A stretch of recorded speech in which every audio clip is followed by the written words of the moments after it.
James Corbett of CorbettReport.com, and this, of course, is the Solutions Watch series, and what you have just witnessed there, of course, as you will remember, is the introduction to this series that was released way back on the 7th of January of 2021.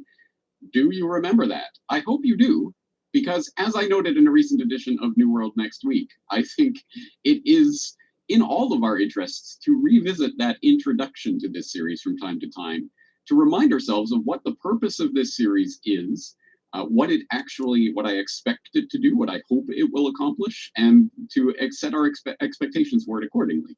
It is absolutely worth rewatching that mission statement, because everything I said about that and everything that I noted about the types of feedback that was likely to come on the Solutions Watch series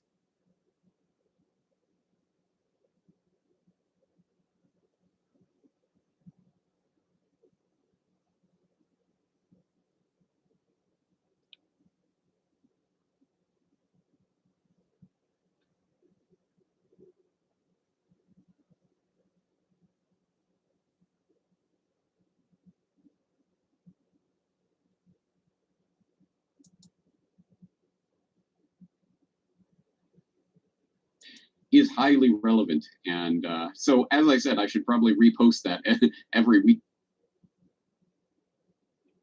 to the front page of the website. I did repost it, as you might have seen, to the front page of the website a week or two ago, and I got some comments.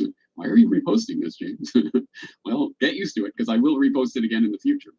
But I will not make you sit through the whole introduction to Solutions Watch once again this time, because we have a lot to get through today. Today, we are going through 2021, year in review, because as I did say in that introduction to Solutions Watch, part of Solutions Watch will be stopping from time to time to take stock of where we are and what's happening, and is this working? What is working? What isn't working? How have things progressed?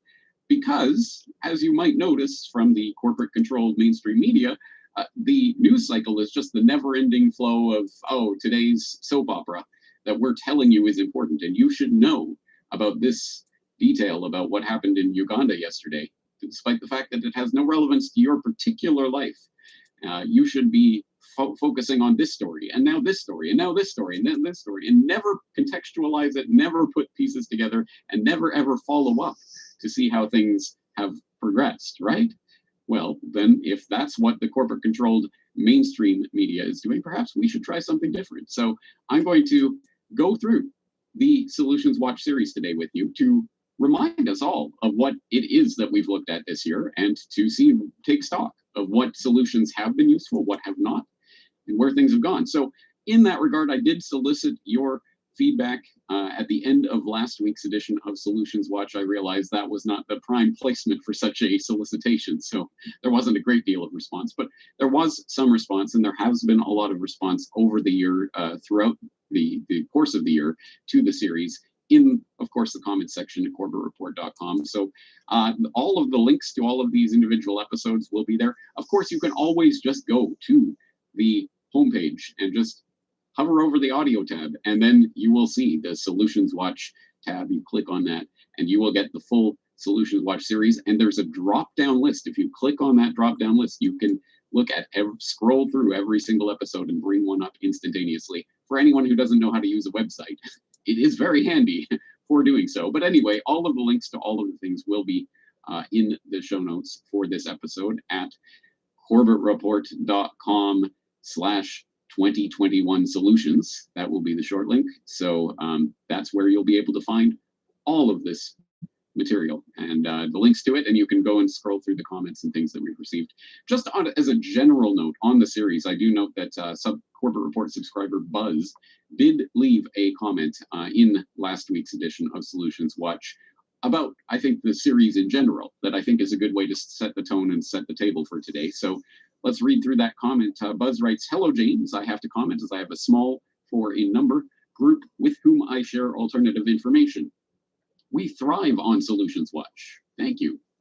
No hashtag? Come on. "It is the only video news source that we can all agree on. Nobody argues the normie position on these shows when they are broadcast. I, of course, am the only one who is totally convinced of the validity of the alternative position as being closer to the truth than the MSM, Gov, and TV.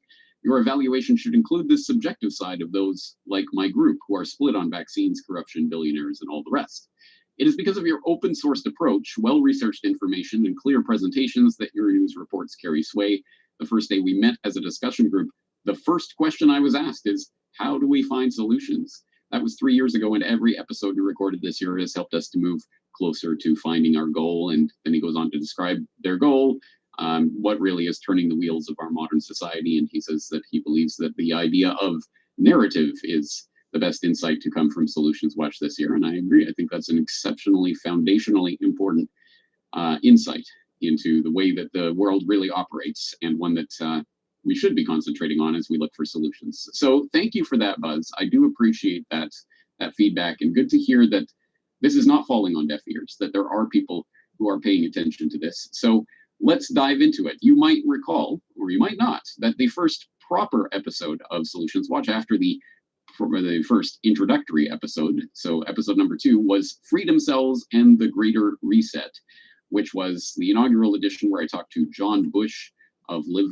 Free Now about not only freedom cells, which of course we've talked about in the past with Derek Brose of the Conscious Resistance, but we also were talking about the Greater Reset Activation, a conference both online and in real life that was taking place in January, just a few weeks after we recorded that conversation, and I was one of the speakers there. So the follow-up and to that particular episode of Solutions Watch would be to note that, of course, that did result in episode 394 of the Corbett Report podcast, Solutions Survival Currency, which, if you haven't checked out, you probably should. I think that's an important solution that, unfortunately, I didn't see get picked up on or talked about very much at all in the independent media this year, with some notable exceptions that we'll get into later. Another speech at that conference that I think is worth your time and attention, the Greater Food Transformation, which was Christian Westbrook presentation to the Greater Reset Activation. I think there were some good insights in that we did talk about later on in Solutions Watch, actually. So those are a couple of things that resulted from that episode specifically. Episode 3 was posted on the 19th of January, 2021. It was Freedom Airway, and this one was very popular at the time, got a lot of attention. This was back in the day. Do you remember when I used to be on YouTube? And this very quickly garnered 100,000 plus of those meaningless internet points known as views, that who knows how they're calculating them. Anyway, there was a lot of response to this. It was when we talked to Professor Dolores Cahill. We were talking about this idea for Freedom Airway and Freedom Travel Alliance, creating travel options that don't require masks, vaccines, quarantines, etc. And there was an interesting update that did come out and that I did address in future Solutions Watch. There was a Reuters fact check posted on that interview, and I did address that at the end of the subsequent Solutions Watch. So that's the status of that. I have received an update about the Freedom Travel Alliance from the Freedom Travel Alliance, who noted some of the things that they have actually accomplished this year. They note that we have had 6 successful Freedom flights servicing both our members and 1 providing round trip transportation from the UK to a Freedom event in Copenhagen, which included our internal team. We helped our members use our innovative and lawful processes to navigate inside the commercial travel sector to take trips successfully. We have 60K subscribers and members in over 81 countries. We are setting FTA, the Freedom Travel Alliance, to be the first charter broker serving the natural freedom traveler, boasting close to 1,000 businesses, providers, and product creators who are listing themselves inside our Freedom Travel Guide, which is an interesting resource that might be handy to people who are, well, even if you're looking for someone in your local area, there may be someone there. We are currently pioneering and paving the way how a freedom business can be built when it is unsupported by the traditional system. So finding payment alternative platforms, finding alternative CRM services, because the ability to send bulk emails and newsletters is one that can be and often is revoked at a moment's notice by corporations of various kinds. Sourcing new networks, moving off the iCloud platform and into in-house data storage. That's a good idea. Et cetera, building like-minded Hive to help meet. So they're having member forum events, webinar series, Freedom Talk interviews, Freedom Travel Guide, et cetera, et cetera. And so people who are interested in keeping up with the Freedom Travel Alliance and the various things that they are doing, you might want to visit them directly at freedomtravelalliance.com. Okay, the fourth episode of Solutions Watch was The Great Reopening. And this was from the end of January, just at that time when we were starting to see perhaps the first wave of reopenings after the first wave of major lockdowns and what have you, and people were getting quite restless. So that I was highlighting a lot of the things that were taking place in the resistance movement at that time and things that were happening.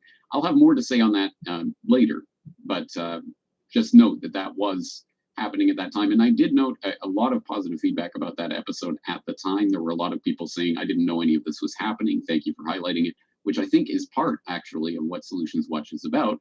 You're not going to hear a lot of this information from the controlled corporate media. So in the alternative media, I don't understand why anyone who has an alternative media outlet wouldn't be trying their best to broadcast these types of things rather than following the MSM tale about the latest disaster or what have you.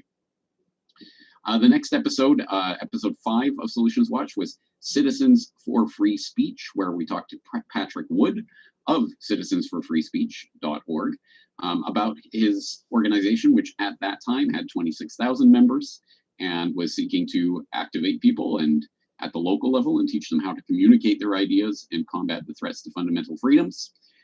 So I got this update from Patrick Wood just this past week. He said, during 2021, our national membership has continued to grow rapidly. We have relaunched our social media platform for local activists that include an e-learning center featuring the Citizen Ninja Way, basic and advanced training courses. And you might remember the Citizen Ninja idea from our conversation in Solutions Watch. More courses are on the way, all to help the local activist be more successful. We are now building strategic relationships with other organizations to offer our training and support services to their members as well. Next year will be pivotal for CFFS as we launch a new podcast in January, as well as Citizen Ninja study groups in all 50 states. We are dead serious about stimulating the exercise of free speech and the exercise of all First Amendment rights throughout America. If these rights are extinguished, tyranny will prevail and America will be thrown into the dustbin of history. So if you're interested in any of that or keeping up to date with that, I hope you will visit citizensforfreespeech.org. The 6th edition of Solutions Watch posted up in February 2021. We're talking about Canadian government delays mandatory traveler quarantine, talking about a success that had been scored by the JCCF, the Justice Center for Constitutional Freedoms at jccf.ca. We're talking to John Carpay about that issue in particular, but as a springboard to talking about the JCCF in general and some of the things that it was doing to help Canadians fight back against the abrogations of their basic constitutional rights, etc. I did solicit JCCF for an update for this edition of Solutions Watch. I did not hear back from them. So I am getting their email updates. I know that they're continuing to do court cases and what have you, but I don't know if they're not interested in updating us or what the situation is there. Maybe if there are Canadians out there who know about that, they can fill us in on that. The 7th edition of Solutions Watch, Unplugging from the Matrix, where we talked to Tim Kilkenny of Revelations Radio News, which I will note, Tim and Andrew have been off for a couple of months as they've been moving to Oklahoma, both of them individually with their families moving to Oklahoma. And we were talking at that time in February with Tim about the idea of unplugging and how to get off of the big tech monopoly machine and the hamster treadmill of the social media routine that people fall into. How do you, if not completely get rid of your devices, which, hey, if that's possible, hey, go for it. It was nice knowing you, but I guess I won't be seeing you. But if that isn't possible all in one fell swoop, at the very least, you can do things to start limiting your time, limiting your participation on the controlled platforms, etc. And that's what we were talking about with Tim. And I did get this update from Tim just this past week where he said, overall, I would say the struggle, obviously the struggle for unplugging and finding that space, continues. I still don't have a Reddit or Facebook account, and my personal Twitter is gone. But I find Twitter to be the hardest one to give up. And I've heard that from many people. It's interesting. That seems to be the drug that a lot of people have taken. I'm so glad I got rid of it in 2018. My life has never been better Do it, Tim. You can do it. Everyone out there listening, get rid of Twitter. You can do it. It is not that important in the big scheme of things. I use the Revelation Radio News Twitter to look for stories and breaking news. In that way, Twitter is very tough to replace. No, it isn't. There are other ways of doing it. RSS is the way to go. On the solutions front, I have been using Mastodon and exploring the Fediverse a bit. Very interesting and definitely perhaps potentially fodder for future Solutions Watch there. For people, I'm sure there are a lot of people in the crowd who have no idea what Mastodon or Fediverse is, and that's a problem. So we should probably bring that to their attention. So getting back to Tim, he says, also a few months ago, I dumped my iPhone and have been using Graphene OS. Just my little ways of wrestling back control of my digital life / footprint. Okay, awesome, Tim. Glad to hear it. And for anyone else who is taking the unplugging challenge, please do share your experience of how that's going, what has worked for you. It is like an addiction. It really is. And how can you step away? And it's the worst kind of addiction, like a food addiction or something. You can't just give up food altogether. You have to eat. So how do you do it in a responsible way? Well, assuming you can't break the technological chain completely, how can you use technology more thoughtfully? It is a struggle. So I appreciate Tim sharing that with the audience. I think it is important to see how this is an ongoing thing that does take more research. So anyway, having said that, as I just mentioned, RSS, the next edition of Solutions Watch, episode 8 on February 23rd, 2021, was Really Simple Syndication, which was talking about a tiny little tip, a little technological tool that everyone should know about called Really Simple Syndication, RSS. It's a very simple idea. Instead of going through Twitter or what have you, some social media platform to get your news, why not sign up directly for the RSS feed of various sites? Oh, I like this site, I like that site, I like that site. You create your own RSS feed, you get a feed reader, and you can import all of those feeds, and you can browse through all of your favorite websites at a moment's notice, and you can choose to click on the ones you want and choose to discard the ones you don't. It is a handy way of doing exactly what we were talking about in Unplugging from the Matrix, is taking control of the technology so it doesn't take control of you, which is precisely why RSS, such a simple tool, has been such an important and very basic tool for internet browsing for the past couple of decades. That's why the social media companies have worked so hard to basically make it so RSS, what's that? I've never heard of it. Exactly right, because it does cut into Fedbook and Twitter and all of those controlled platforms, because you do not need them to get your news.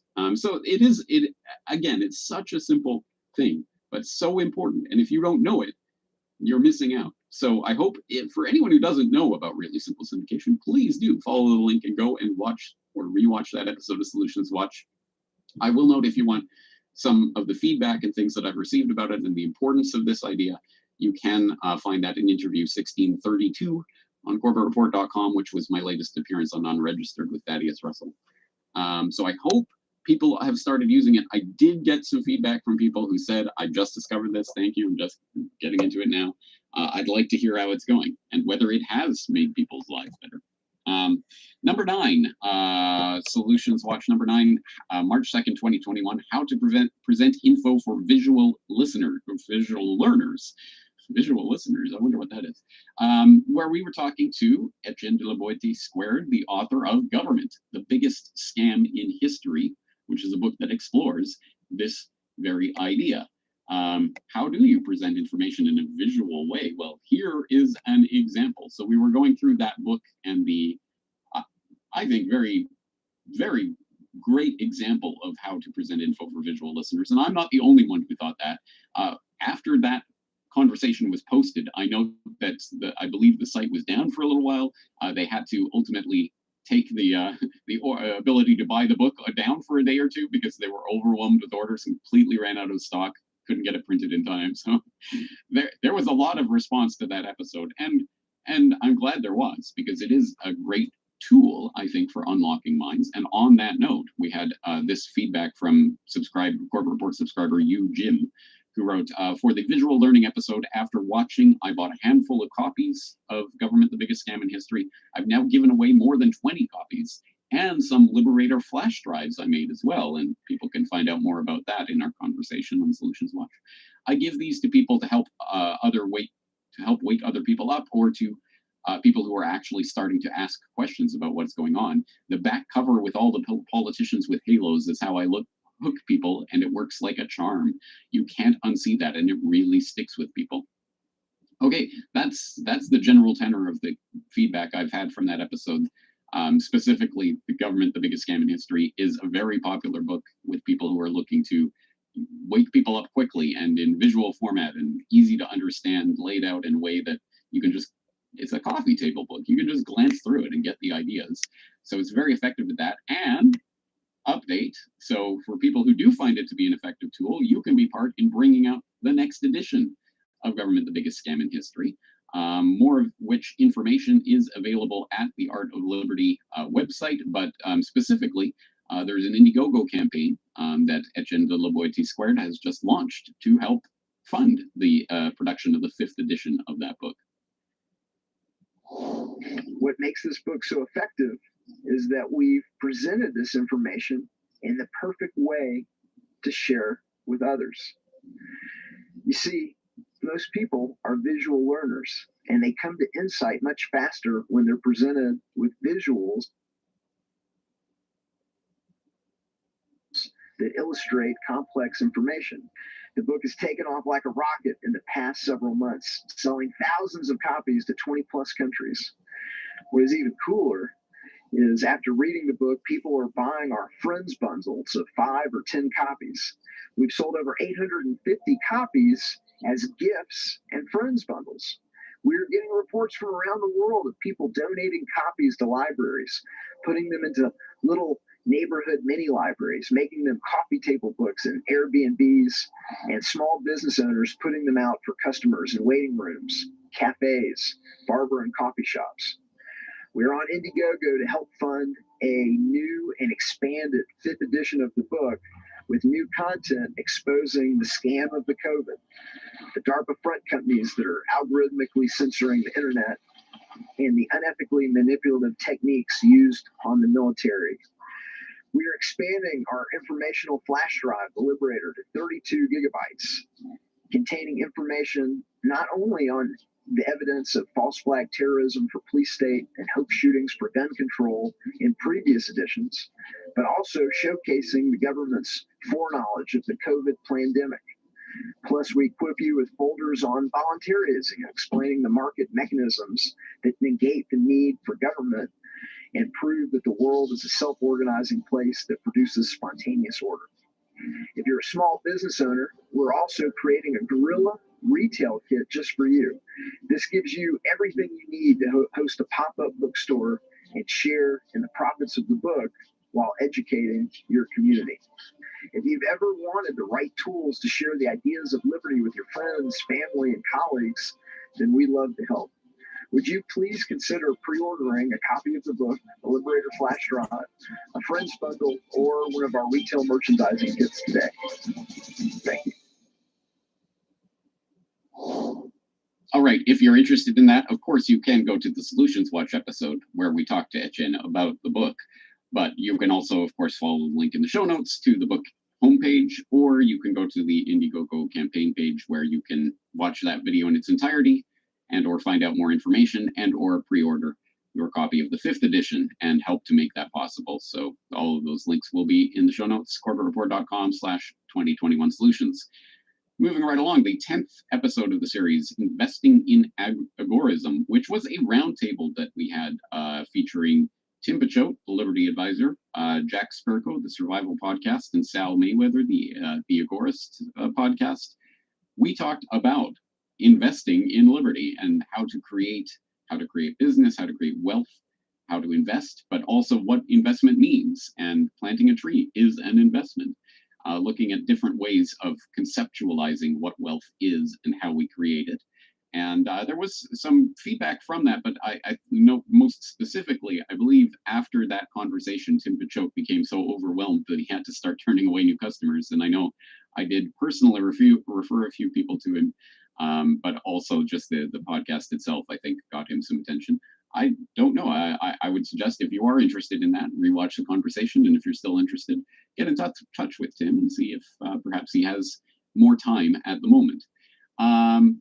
Moving right along, the 11th episode of the series, Homesteading Solutions Watch, which was posted on March 16th, 2021, where we talked to formerly known as the urban farmer, Curtis Stone, who is now homesteading. And we talked about the homesteading solution, taking the stead pill and creating your own pocket away from the urban madness, where you can carve out a space to provide for yourself and your family. So I did solicit and received this update from Curtis, who I'm sure we'll be talking to again in the future in more detail. But he said, one thing about living off-grid and taking ownership of the four nexuses of human survival, food, water, shelter, and energy, is that each of these tasks require daily work, as well as a ton of work on the front end to get it all operational.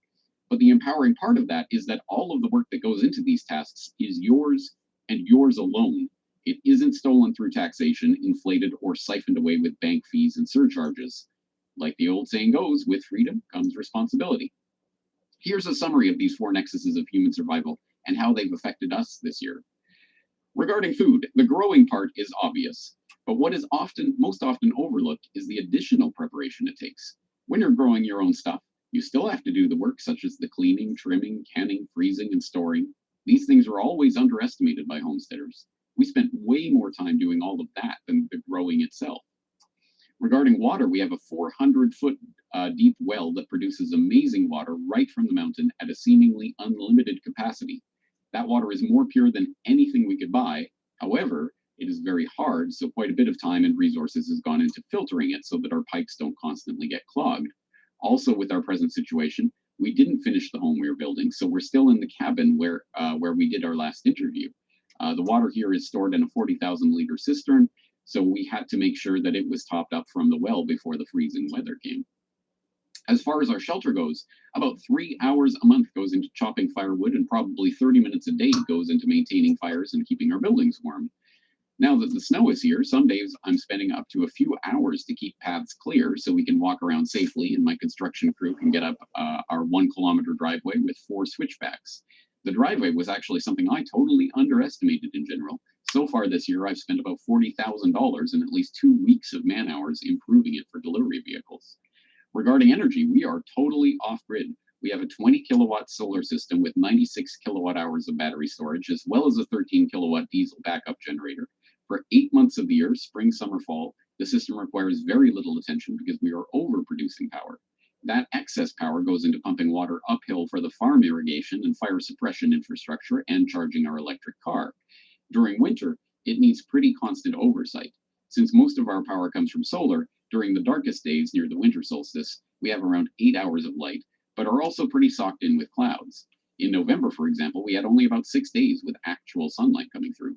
I'm constantly monitoring our energy usage and battery levels, as well as the temperature of the room that batteries are stored in. I actually have a wood stove in there, and I need to make sure it stays at least 3 degrees Celsius. Otherwise, the batteries will shut down if they get to freezing temperature. Of course, once more of our infrastructure is all complete, this whole system will be a lot more automated. All in all, it's been a fantastic experience, and as people in the corporate state of British Columbia have been experiencing manufactured fuel and food shortages, power outages, and fear-mongering from the government, we have been totally unaffected. Up here, we're living free, but again, that all comes with great responsibility. Okay, thank you, Curtis, for the update, and yeah, that's a lot of work, but you can decide for yourself whether that is something that you want to pursue for yourself and whether that's the kind of family freedom that you want to work for. All right, the 12th episode of the series, Flash Mobs for Freedom, was posted on March 23rd, 2021, and in that edition, we were talking about the idea of flash mobs and how they can be used to raise awareness, raise attention, or for more practical uses, to actually go shopping in defiance of a mass compliance order or what have you.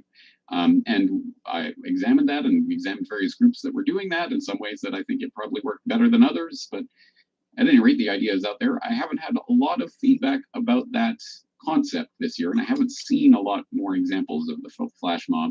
If anyone has any particular instances of that they can share, please do so. The 13th, I'm jumping a little bit ahead of myself. The 13th edition of the series was Salting Your Data. which was posted on March 31st of 2021. And that was just, again, a simple trick concept even. Just instead of giving every website and everyone who ever asks your data about your birthday and your full name, middle name spelled out all correctly and all of that, how about just creating some fake information now and then? It's not necessarily a bad thing. Not everyone needs to know everything about you. So I explored that idea. I haven't had a lot of specific feedback about that concept, except to say that I have noticed that some people have started including that concept when they're emailing me or giving me feedback. They might say, "Oh, I have insulted my data. That's my real name," or something like that. Or "I'm salting my data, so you don't know." So if nothing else, just introducing that concept into the vernacular, I think makes it worth it. Number 14 of the series was Stand in the Park, which was a simple little video I did in the local park here in Japan where, hey, look, you can be outside, even in defiance of local lockdown orders or what have you. Standing in the park is an act of defiance in a time like this. And I was noting it in the context of the Stand in the Park movement, phenomenon, whatever it is that you want to call it, activism, whatever it is, however you conceptualize that. There is the Stand in the Park movement that I believe originated in the UK and spread around the world. Am I right about that? Maybe it was Australia. At any rate, it is now an international phenomenon, and it has taken off, I think, over the year. And I know there are groups that have been active at that. I don't know the current status of those groups. If you happen to be in one, I'm all ears for the updates on that.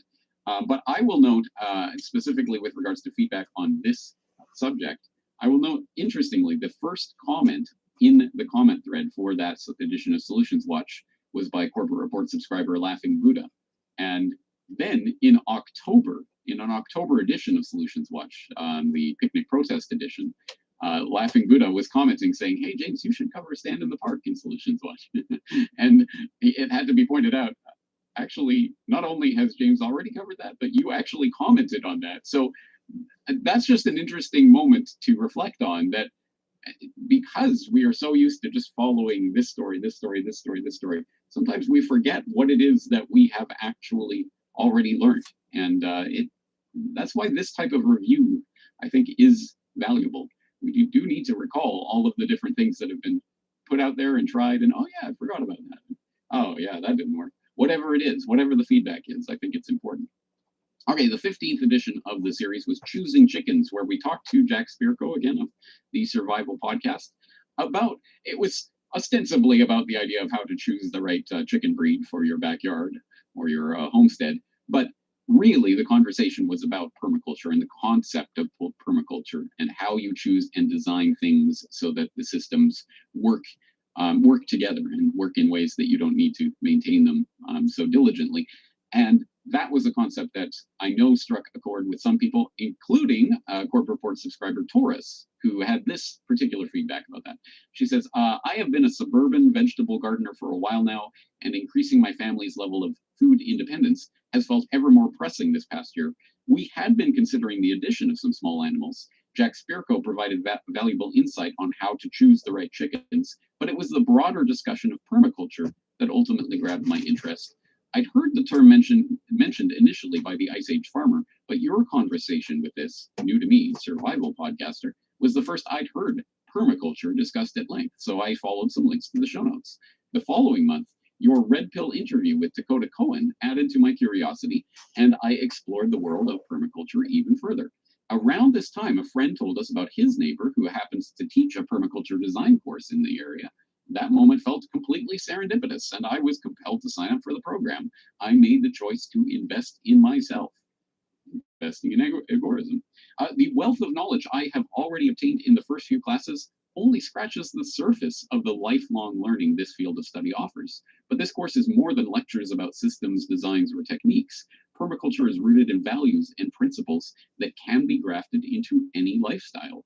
As I am moving through the lessons, I am experiencing a transformative new way of interacting with my surroundings. And I just lost my place. Sorry about that. In a notable lecture, we were introduced to chicken charts, a somewhat endearing name for an analytical tool used to evaluate a system or elements within them. Jack Spirko discusses this as needs and yields, or inputs and outputs. He gives an example of how his duck's waste is used to fertilize and water his trees. A chicken chart is a decision-making tool that can easily be applied nearly any time there is a choice to be made. Ah, yes, choice. Permaculture is about choosing what works for you while considering your unique variables given your specific environment. It's a lovely lens to look through. But as we know, there is also the distorted lens of the globalist control freaks, those attempting to choke out our right to choose, strip us of spontaneity, relieve us of our responsibility, and wish to free us from our freedom. These delusional minds want to do the choosing for us, thinking they know better. Perhaps they realize that this gift of choice is humanity's great power. Unfortunately, the technocratic takeover has already begun, but that system will undoubtedly prove unsustainable like so many of our current systems.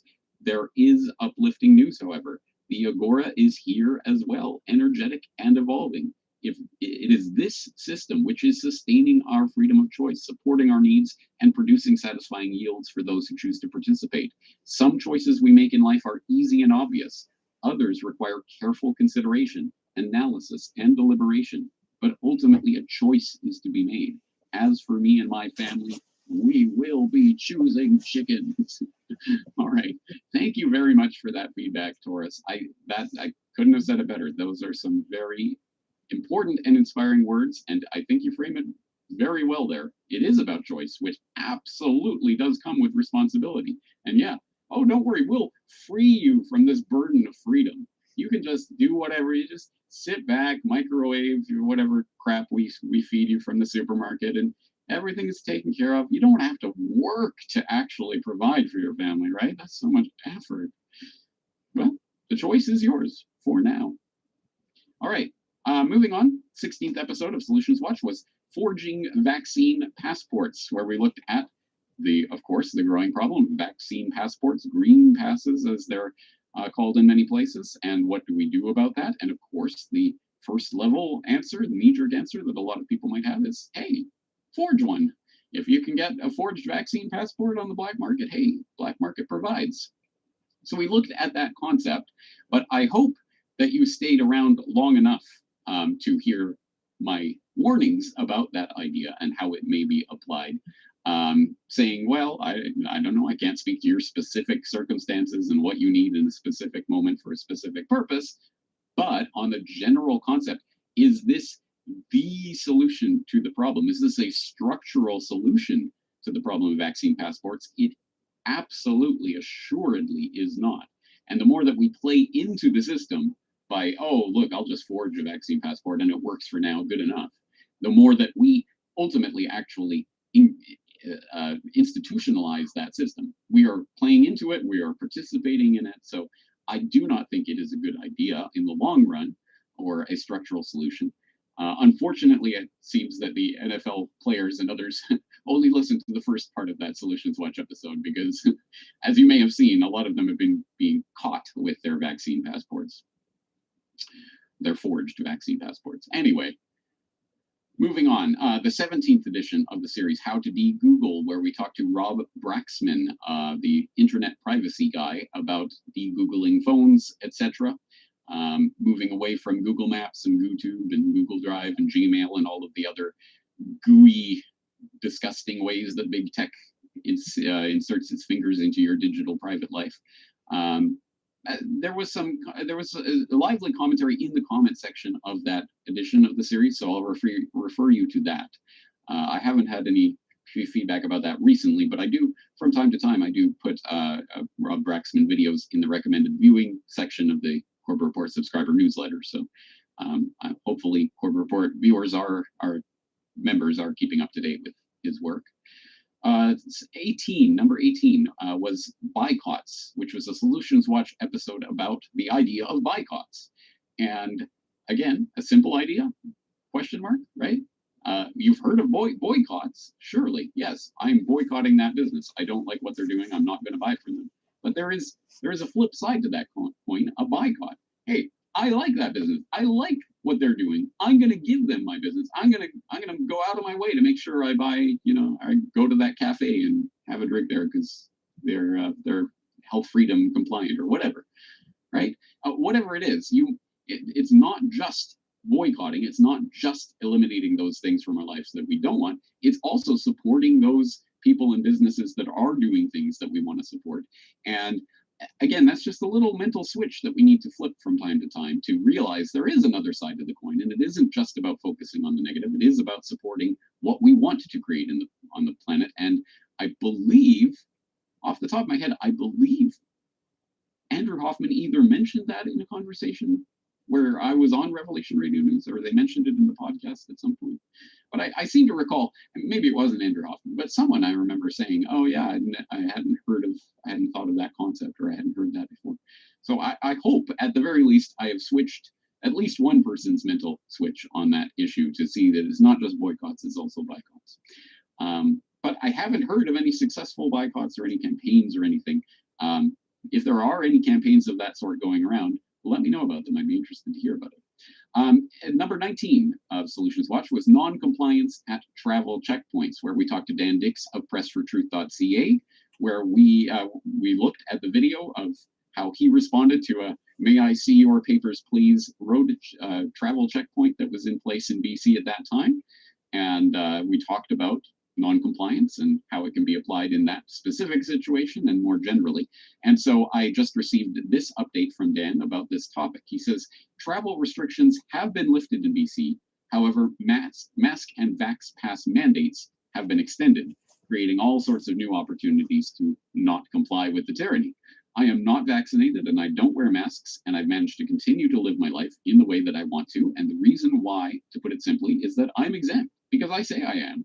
I'm not being arrogant about that. It's just how it is. Back when it was 2 weeks to flatten the curve, we were told that there are exemptions to the mandates and that no one can ask you to provide proof of your exemption. So I've been living by that example, and it's been working out.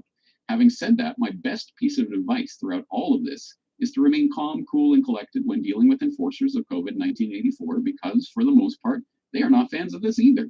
I've developed certain terminology that works well depending on the situation.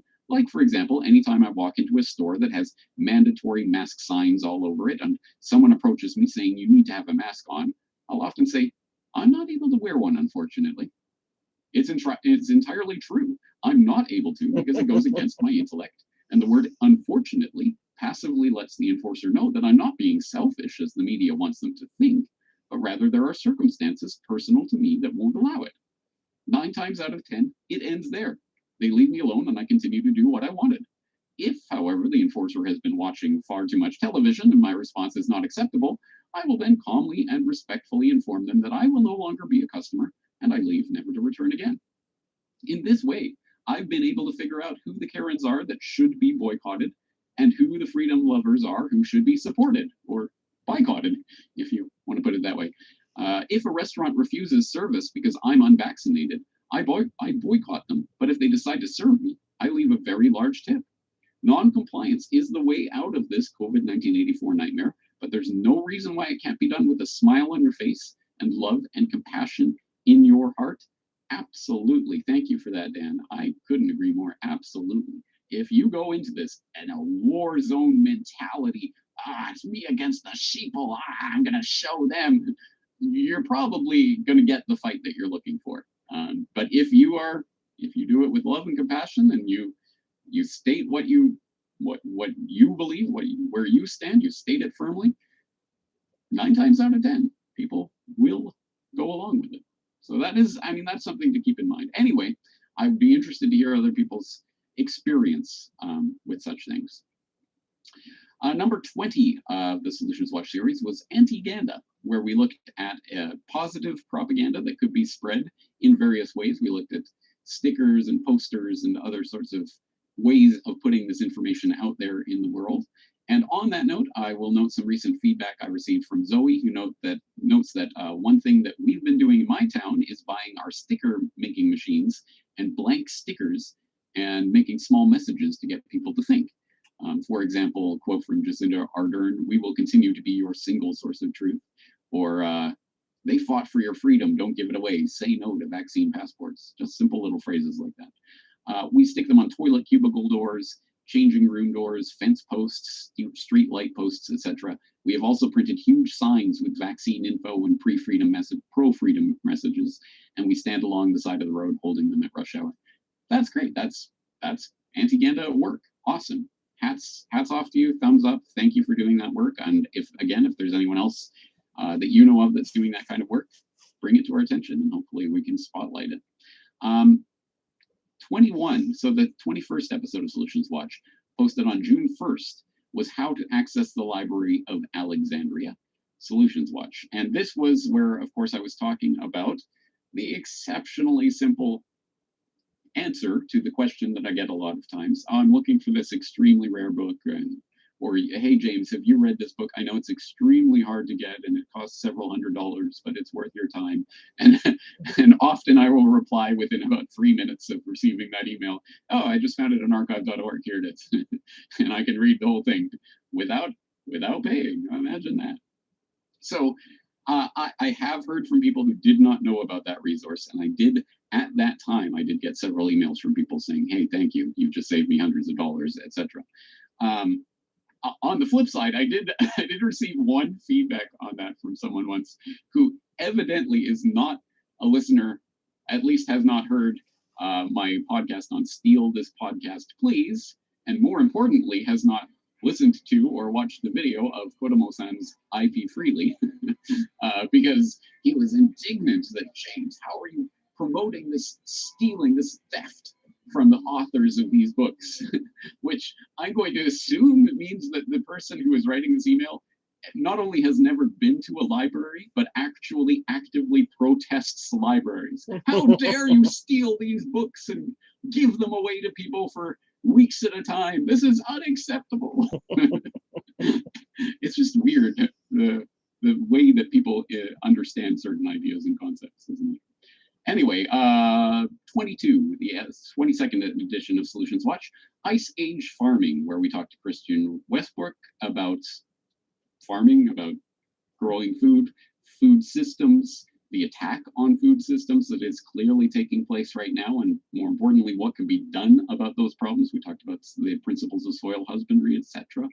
So I think a valuable piece of information, and one that does come up in a few of the different responses I received for this particular edition of Solutions Watch. And so I think you'll hear Ice Age Farmer referenced a couple of times in this episode. Solutions Watch 23 was take a break. And that was me going on vacation saying, hey, you know what? I know this doesn't need to be said. I'm not telling you to go on vacation, but I'm saying sometimes we just need to step away and take a break and relax and collect our thoughts.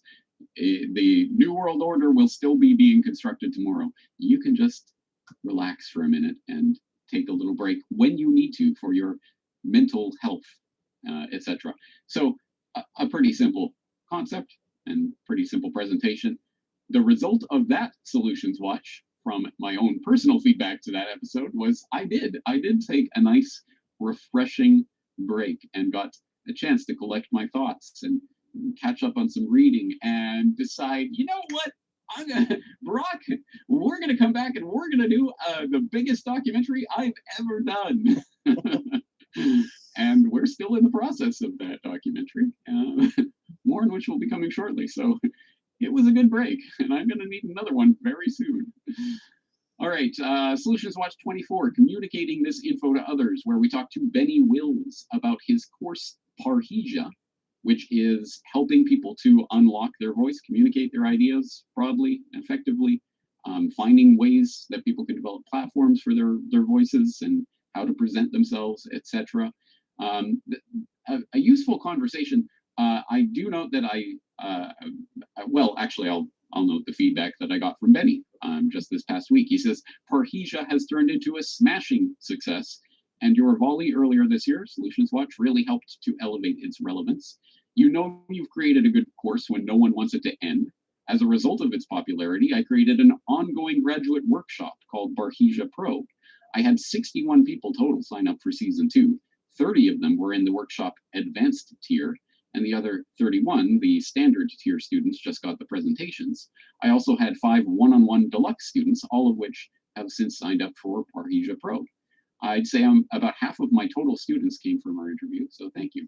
Well, thank you, Benny, for putting this together. And I will note that I just, in the past couple of weeks, when I put out that idea about Solutions Watch, about talking about narratives, I did get several people saying, I've got a narrative, James, help me get this narrative out to the people. One person specifically was quite adamant that I need to get this out to people. And I said, well, have you talked to Benny Wells yet? And I referred him over to Benny. And he said, thank you, that's a solution. So still very relevant for a lot of people, I think.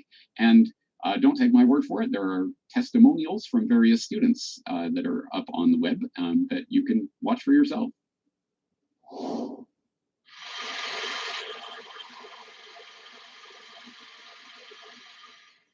My name is Ann Gibbons.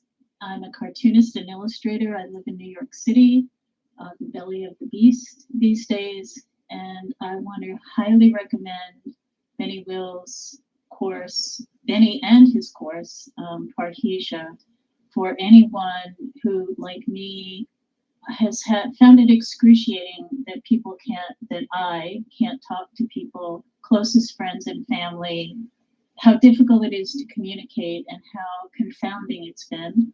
Benny has his finger on the pulse of people like us.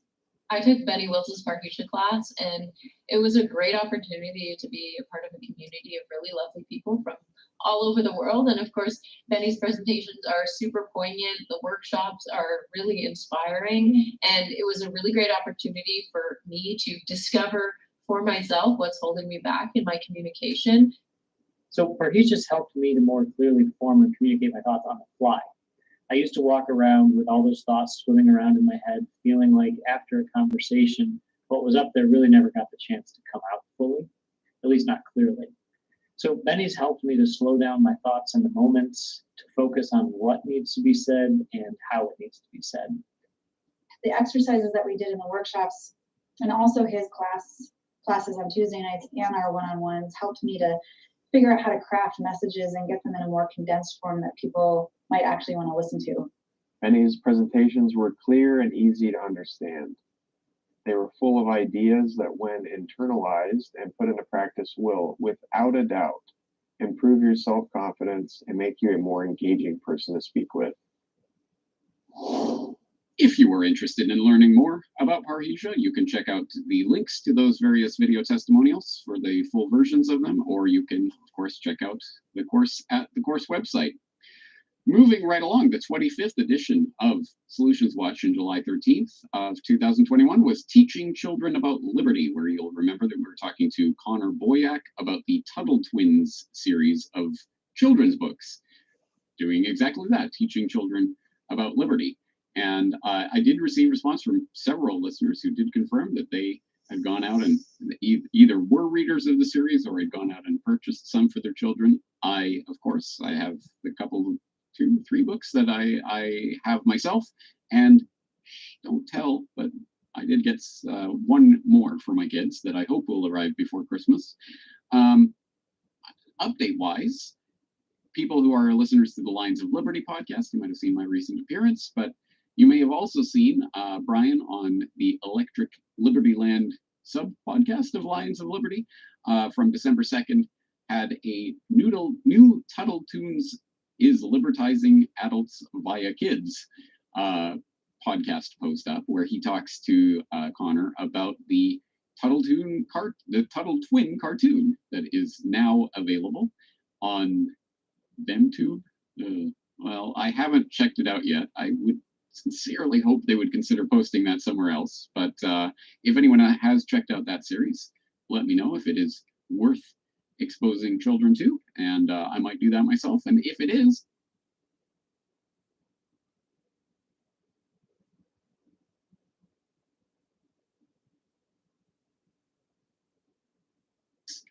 might have Connor or someone involved with that project back on for a talk about that in the future. Anyway, the links to those resources will be in the show notes if you're interested. Speaking of resources, well, how about number 26 of the Solutions Watch series, Research Tools You Should Know About, where I highlighted some various ideas about how to add certain add-ons and things that are handy, how to download video, etc. So again, just some simple practical tips, no particular feedback or updates on that to share with you, but let's move along to Solutions Watch 27 on Fight the Banksters with Cash Friday, where we talk to Catherine Austin Fitz of Solari.com, not only about the going direct reset and CBDCs and all that, but more importantly, what we can do to counteract and fight against that agenda, speaking specifically about the Cash Friday idea being forwarded by Solari.com. And so we talked about that again. Very, very, very, very simple idea. And I had the amusing feedback, I believe it was in a comment on corporateport.com recently. Why only do this on Fridays? If it's important, why not do it every day? Well, ding, ding, ding. Yes, that is the idea. Yes, think about doing it on Friday, and pretty soon you'll start doing it throughout the week, right? Right. Well, anyway, so I did solicit and received some response on an update on this from Catherine, who not only I would highly recommend her recent interview with Ryan Christian on The Last American Vagabond, where they talked about a number of subjects. She also provided some anecdotes, feedback, and updates about the Cash Friday campaign, but she specifically wrote back to say, the response to Cash Friday has been consistently positive. People seem to grab hold of it right away. The notion of moving their data and transactions away from the control grid has been resonating since we started this. From what we know, the idea spreads through the World Freedom Alliance activists in Europe, some of the Children's Health Defense networks, and then just out on social media. All that said, we have no way of measuring actual change in behavior on the ground, nor have we been trying to track where it goes. That's kind of the point of it, isn't it? Not tracking. The popularity seems to come from the fact that it is easy to do. One of their most popular responses is cash every day. We get messages and posts from more people who are just trying to move away from digital as much as possible. Some of the positive responses are small business owners are offering discounts to people who pay with cash. People who use cash are finding it as a way of opening up a conversation about what is going on that lead to productive conversations. It dovetails with local. There is a real hunger for intimacy and getting something done at a local level and creating community. Because this is so simple, it's a place to start. It helps find like-minded people. And it seems to get people moving towards switching their bank accounts and beginning to take more responsibility for their money and where it goes. It breaks the trance.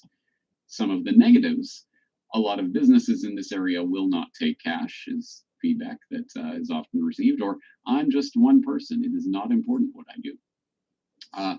One of our subscribers, Solari subscribers in Switzerland, has made up all sorts of cute cards with some of them memes on them to hand out to start the conversation. There's a link if people are interested in more on that.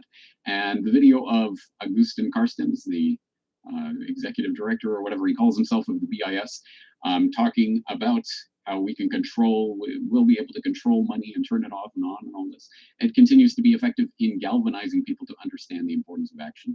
One of the ideas I continue to stress is that the ideal financial system is one that is part digital and part physical. What we are trying to avoid is an all digital system, as that will come with complete central control. I just finished reviewing a great book on currencies in ancient civilizations that offered a chilling reminder of some of the important issues around our transaction systems, and there's a link to that book review. If you're interested, I'll put it in the show notes. So a lot of information there from Catherine, and it's good to hear that people are responding to that. On a very similar and related note, as you will remember, that was at the beginning of that week, and then at the end of that week, on July 31st, I posted the second Solutions Watch episode that week, number 28 on Black Market Fridays, where we were talking about this very simple idea, I think related to Cash Fridays, but Black Market Fridays, which was the idea of every Friday, setting aside a day a week, a Friday or whatever it is, to explore the free market and support agorist enterprises and seek out ways of paying for transactions that aren't tracked. So cash or precious metals or crypto or whatever it is. And just as a note, that link is still on the sidebar of corporateport.com. I don't know if you scroll past it every single day, but if so, it's right there. And you can explore to your heart's content and hopefully make that part of your browsing schedule. All right, so YouTube Pirate Streams was the 29th edition of this series, August 2nd, 2021, where we talked to Ryan Christian of The Last American Vagabond about the pirate stream idea, which is, I still think, is a great little idea for punching through the censorship matrix and basically thumbing your nose at YouTube and saying, hey, I'm still here. So people can watch the conversation for more on what that is and how it operates. And I just realized now as I'm talking here, I meant to solicit Ryan's feedback about that. And I know he's still doing it, that still happens, but I would love to hear some updates about what he, the way that plays out and whether he gets response from those pirate streams, etc. And I think a Corbett Report pirate stream is in the offing. I did say at that time, because I believe I still had the extras channel at that time. It hadn't been scrubbed yet. So I was saying, well, when it gets scrubbed, I think we'll have to do a pirate stream. So we will have to do a pirate stream, perhaps a pirate stream viewing party of a certain documentary that should be forthcoming soon. Anyway, I'll be thinking about that, put my cap on, and maybe get Ryan on to help with that. That might be a project for the new year. Anyway, episode 30 of Solutions Watch was how to meet like-minded people. Obviously, a very, very, very, very, very common question in this day and age as people are pursuing solutions and trying to form communities that will hopefully be resistant to the agenda that's coming down. How do you meet people? Well, there were a number of ideas presented in that episode. So again, it might be worth watching or rewatching that episode if you are in that situation, and increasingly so, people finding it more and more dire in certain communities where meeting like-minded people is becoming more and more important. Here are some ways to do that.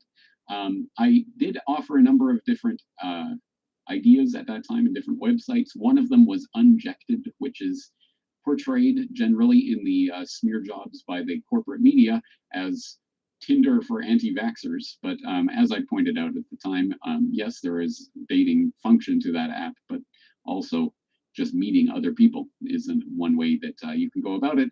And there is an update to that because there was a lot of problems with getting deleted off the App Store and other such things.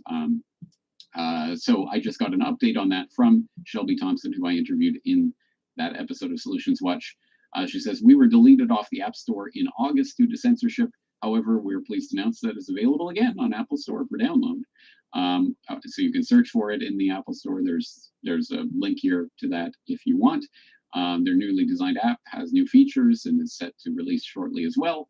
But perhaps more importantly, you can go to unjected.com or unjectedapp.com to access it directly.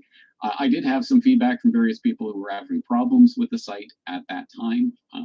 If anyone has any experience with that and has signed up successfully or unsuccessfully, I'm interested in that feedback as well. As I say, there were other websites talked about in that episode. Episode 31 of Solutions Watch was Go Forth and Multiply, which a very important episode, I think, perhaps in some ways, perhaps the most important episode, that was related to a Questions for Corbett that I had posted the week before. So I'll include links to both of those in the show notes in case you want to check that out. But talking about the overpopulation myth, and then talking about what can be done about the underpopulation crisis, like, I don't know, bringing a new life into the world. So we talked to a number of people about that, and I did hear back. I've talked, for example, to Tim Kilkenny, Connor Boyack, Betty Wills, and Whitney Webb about their experiences being parents, some of them very new parents. And as people might know, Whitney Webb, for example, is just now going on baby break, maternity leave, as she prepares to have her second child. So still things happening on that front. I did get an update from Tim on this. He said, as I stated in the episode, having a family and raising good kids is the best rebellion, and I've become more and more convinced of that every day since. I recently relocated my family 2,000 miles across the country because I didn't think that the atmosphere and current social structure in Seattle was the best place to raise my kids. So raising good kids still does and continues to be a driving force in my life. I'm hoping a little more rural, small town environment will make their childhoods better, and that will ultimately lead them becoming better people than I am. And that's it. That's what this is about. So thank you for that update, Tim. I think I did get an update from Benny about this, but I don't have it in my notes here. So sorry, Benny, if you did send that in. I've been organizing a lot of this feedback over the past couple of days. So sorry if that got shaken out in the mix here. But anyway, people, if you want, please wish Whitney best of luck. She's just going to be delivering soon, I think. So another one brought into the world. I haven't had the ultimate feedback from that episode yet, which is, James, we're having a baby. Thank you for spreading that message or something. If that ever happens, you have to name your child James. Unless it's a girl, I guess you could. Would that make a good name? I don't know. Anyway, we'll see if I ever get that feedback. Episode 32 of the Solutions Watch series, research resources you should know about, very much like the research tools. This was, instead of specific add-ons and things for your browser or whatever, this was websites and places that have resources that you can make use of, and I went through them there. I also talked about it a bit in my conversation, my most recent conversation on the Unregistered podcast with Thaddeus Russell. Again, the link will be in the show notes already, so you can check that out if you're interested. But I think that report speaks for itself. Although, again, I haven't had any feedback that I can think of about any people having learned of or applied any of those new resources in their research. Number 33 of the Solutions Watch series was the Activation Tour, where we talked to Derek Brose and Miriam Gomez of the Conscious Resistance Network to talk about their activation tour. That was their Whirlwind 28 city tour that they were just beginning at the time when we talked.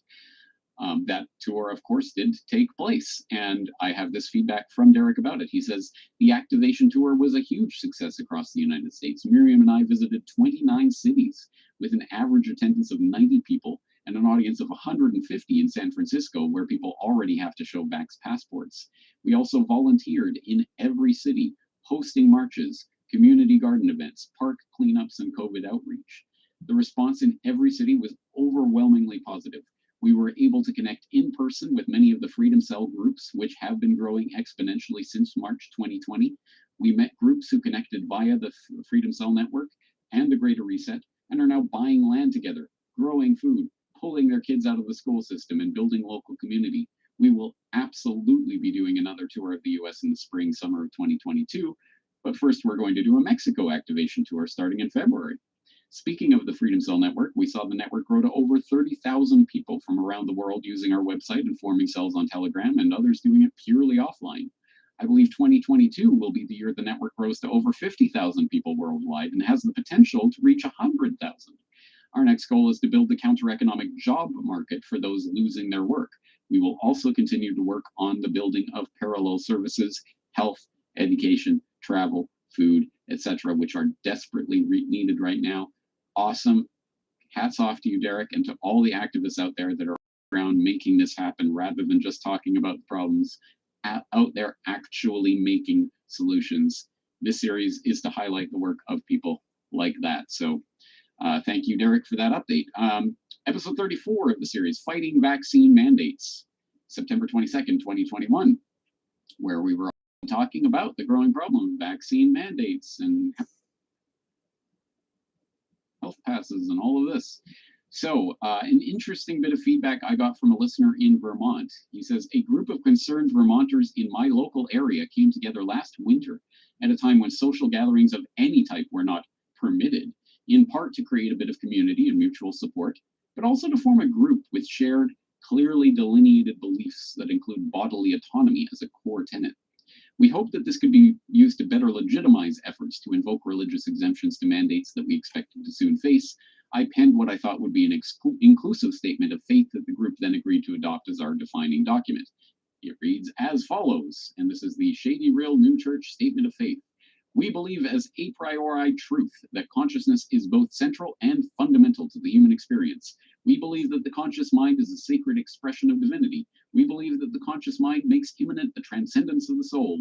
We believe that the conscious mind possesses free will, and this is sacred and central to its nature. We believe that the body is a sacred vessel for the conscious mind. We believe that the conscious mind is an expression of divinity manifesting free will, holds divine autonomy in the care and keeping of its vessel. We believe the axiom of non-aggression is the fundamental guiding principle by which our divinity is honored, protected, and cherished. A number of group members and friends have used our statement of faith and sometimes corroborating letters from a member who serves as our pastor to successfully assert vaccine exemption to jobs and schools. One such friend is a professor at the University of Vermont, and another is a nurse at Central Vermont Medical Center. Both of these organizations have a culture that is highly indoctrinated to the NWO agenda, as most of Vermont tends to be. However, when we assert our rights, we have prevailed. Excellent. Well, there you go. There's a template. Hey, there's an idea. I hope other people will see if that applies to their own situation and whether they can make use of that. But hats off to you for taking that leap. Number 35 of Solutions Watch was picnic protests sweep the world from October 5th of 2021, where we were looking at the picnic protest phenomenon in Europe, in Canada, in other places where it has eventuated, where, hey, you need the Vax Pass mandate, permission from the government, health authorities in order to enter a restaurant. All right, screw your restaurant. I'm going to eat right here on the street and picnic, and hey, anyone can come join. That, as I said at the time, that's what real solution and protest looks like in this age. So hats off to the people doing that. It was only after recording that episode that I realized that such an event had taken place in Calgary, my home city of Calgary. I didn't even realize that when I was recording it, but yes, it really is an idea that did sweep the world. I haven't heard of picnic protests taking place, Northern Hemisphere winter. I'm not sure that's necessarily feasible, but at any rate, this is the kind of mental switch flip that we need. As I say, from time to time, we need to flip the switch and realize you don't need to be going to their restaurants. If they are participating in the system, you do not need that. We can find ways of coming together as community.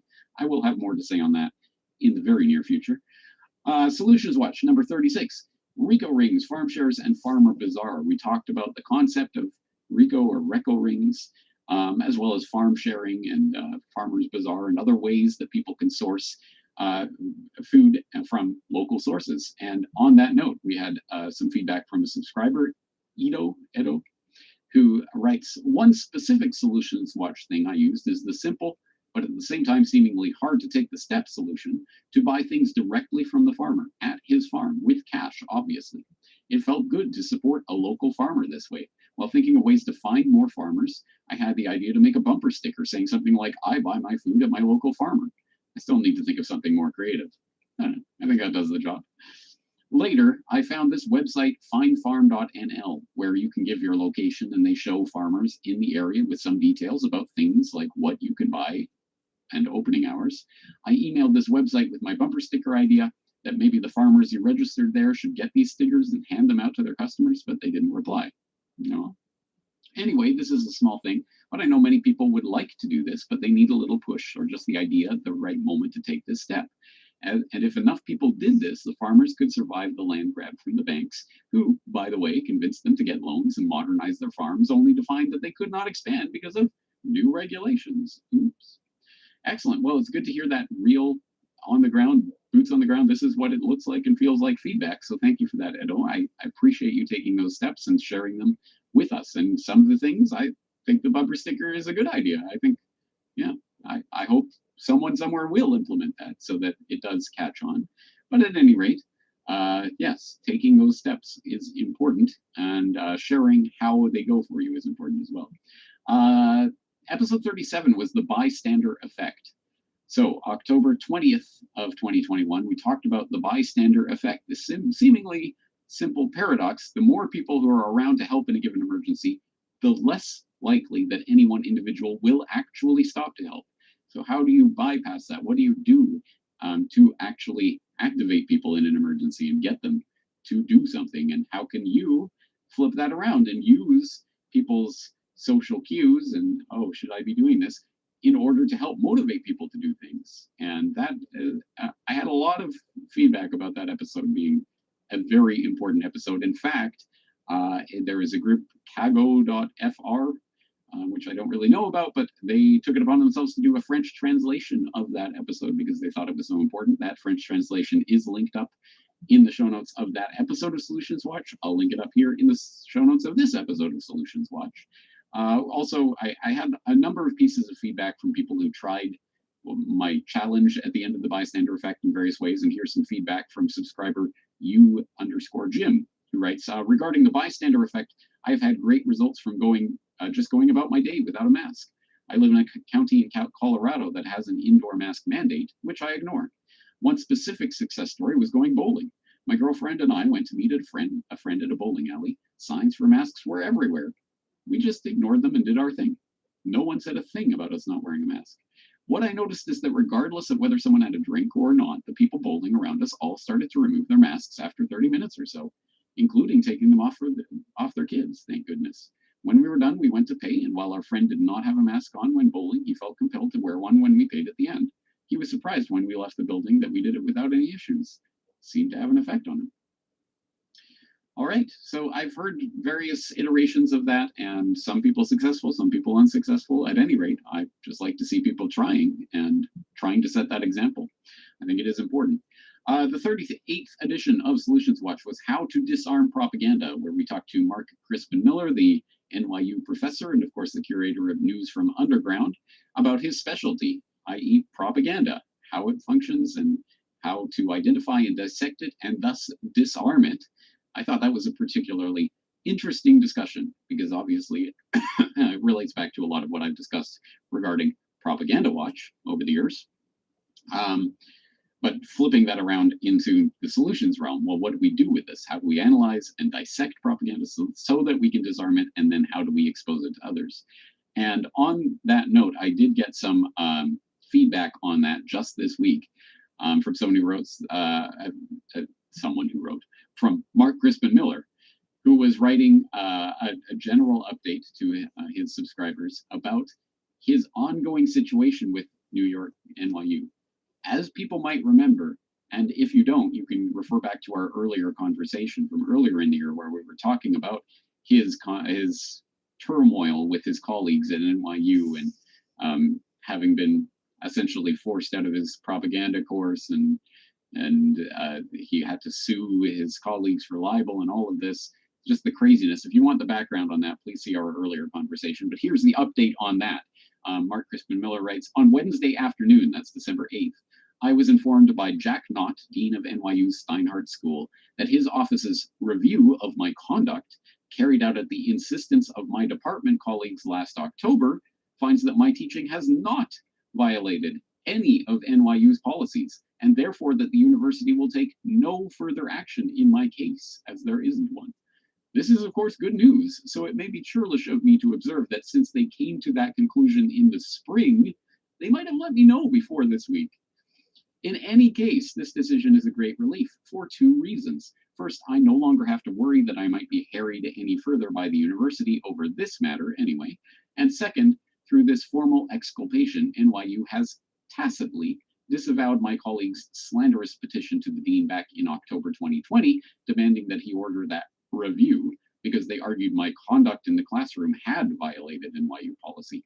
It was so egregious, they asserted, that it ought to nullify my academic freedom so that I might be duly punished, i.e. fired, for my routine hate speech, attacks on students and others in our community, aggressions and microaggressions and other crimes that I have committed, that I have not committed ever at NYU or anywhere else.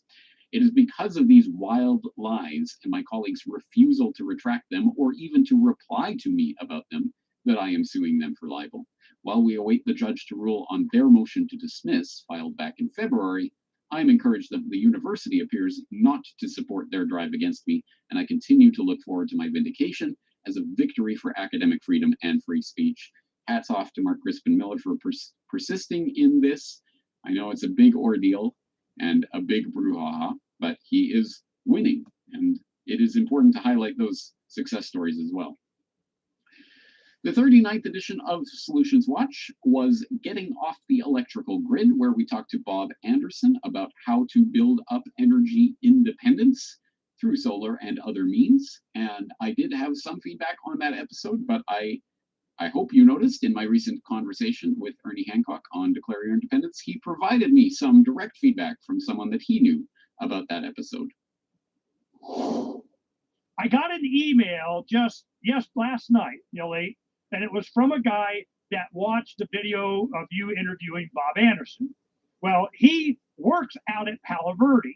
10 years ago, 11, 12 years ago, when we were doing the billboard, the big Ron Paul billboard at the truck stop out in, west of Las Vegas, east of LA, out there, there's a Stucky's Truck Stop that's out there that got refurbed by a couple of brothers, and they had two big giant billboards. They were like 7, 8 telephone poles each. I mean, it was big. They had that, and they were trying to get the campaign to, hey, we put signs up. Well, the staff, they go, well, we'll just talk to Ernie. So I went out there. We drove up there, me and a friend, and we looked at it. And we had a tractor trailer out there. They had their sign on the building. We probably did 1, 2, 3, 4, 5, about 6 or 7 big ass from the freeway signs for Ron Paul Evolution stuff. Okay. So we went out there. He saw it on one of the forums, went out there and helped for a day, saw your video, knew Bob's son that works out Palo Verde too. Bob's retired. And he wrote me this big email about how inspired he was by this and everything. And I go, yeah, well, you're going to love this. And I sent him the video that I had made of that. So if you go Ron Paul billboard on YouTube, it'll come up probably, or his Hancock or something. You'll see that. It was an awesome video.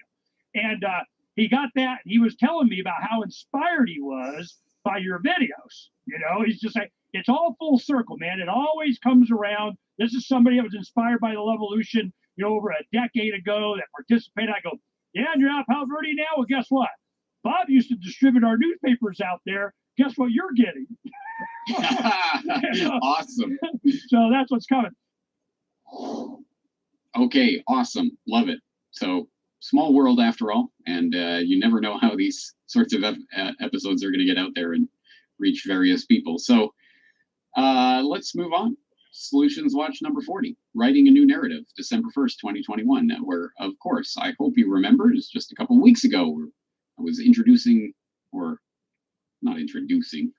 I was conveying the concept of narrative as the solution, perhaps the fundamental bedrock of all possible solution, because if we are trapped in the false narratives, then we will fall into the problems, whether we like it or not. So how do we change the narrative? How do we flip the script? How do we start writing our own narratives to create our own reality? It is an exceptionally important subject, and one that I know resonates because there was a ton of feedback to that. As I say, I've gotten many pieces of emails and things from people. Hey, I've got the narrative that will change the world. Great, awesome, get out there and do it. Put it out there every way you can. Anyone who will listen, awesome, change the world. This is the way to do it. If you need help with that, maybe someone like Benny Wills can help you to shape your narrative in a way that other people will get it. So I'm glad to see that concept resonates. Of course, the real question, as always, is, well, how does the rubber meet the road, and how do you start putting it out there? One example of a way to put out your own narrative is make your own newspaper.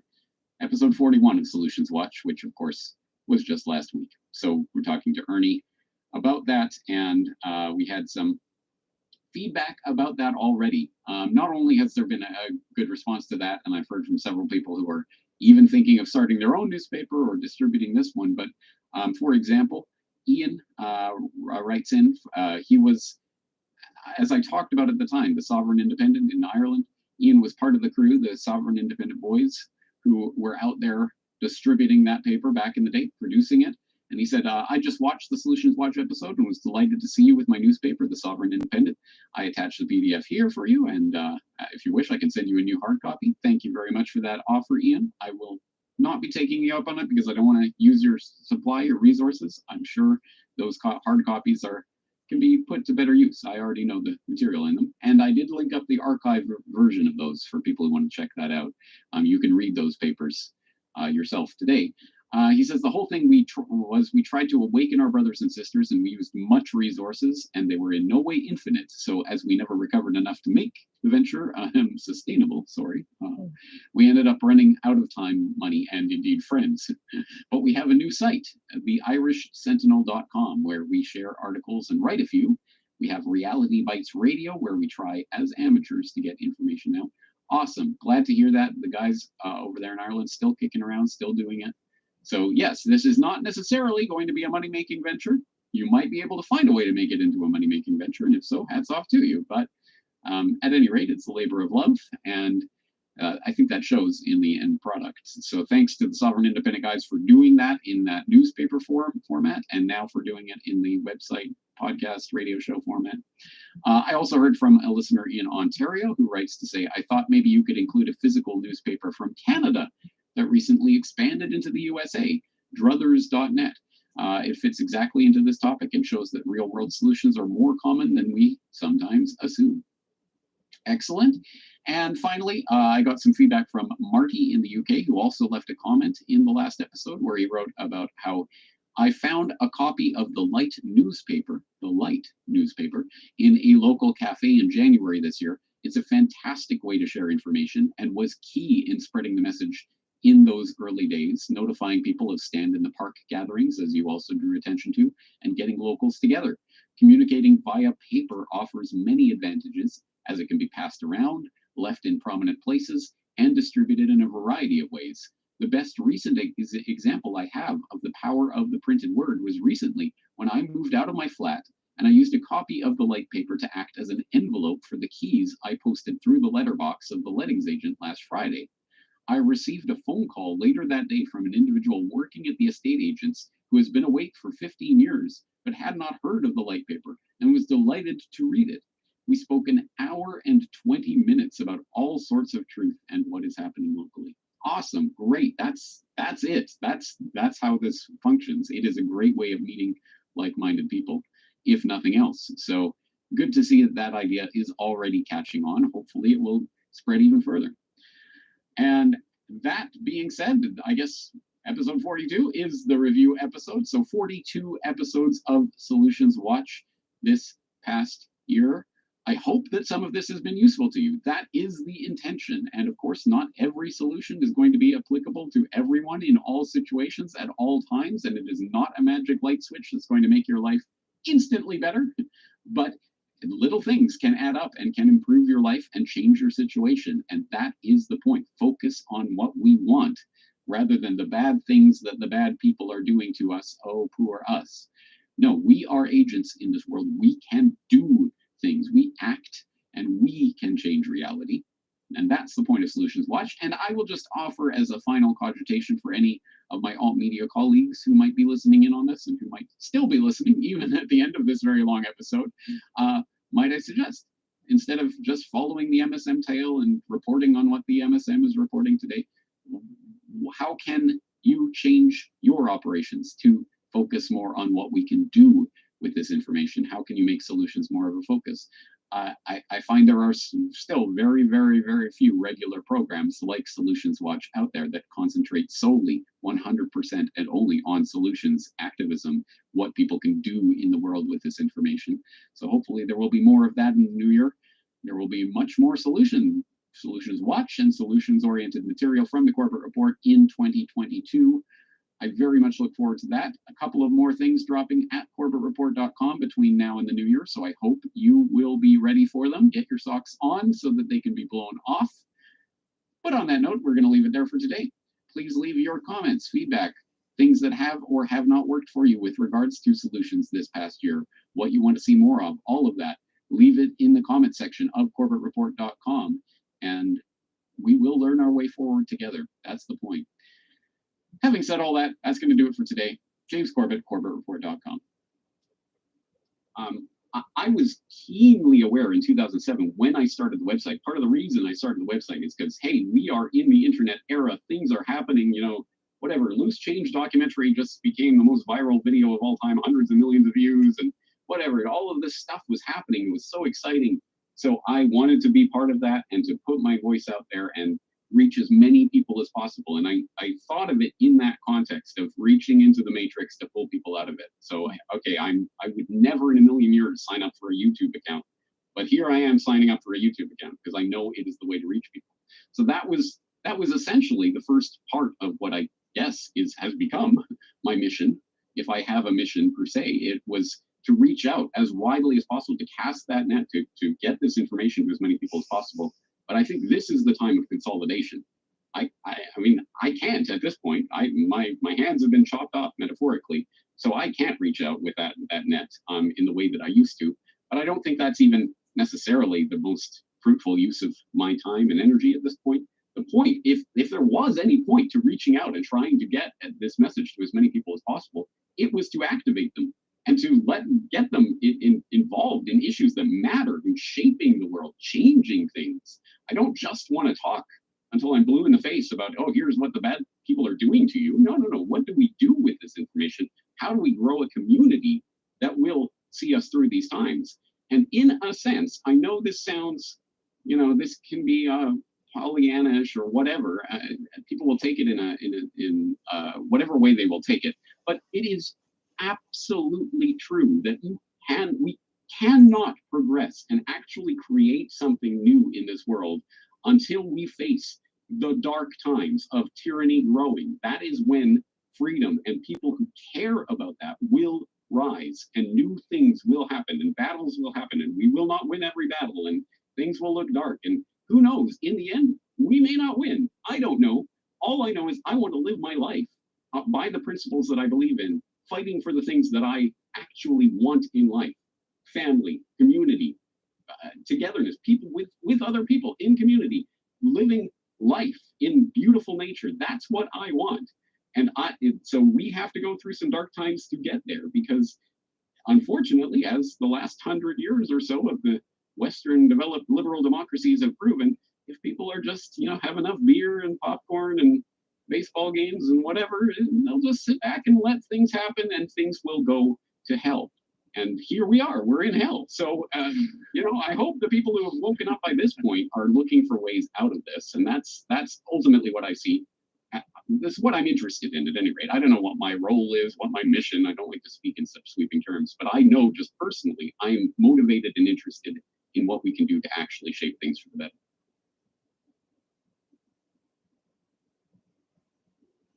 Yeah, do we have a part to play?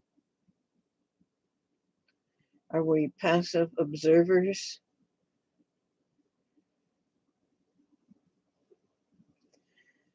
Can one man do anything to change what's going on? Do we want to change what's going on?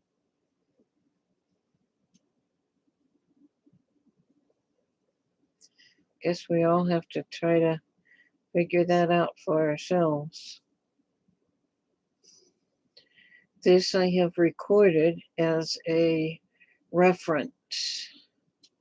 I like to keep reference books around, and this is just a reference in video form. I don't know if it'll stay up because GooberTube may not like it. They may not like the discussion, so it may not remain. But if it doesn't, you know how to find the reference material. jamescorbett.com. Hi, X-Blade.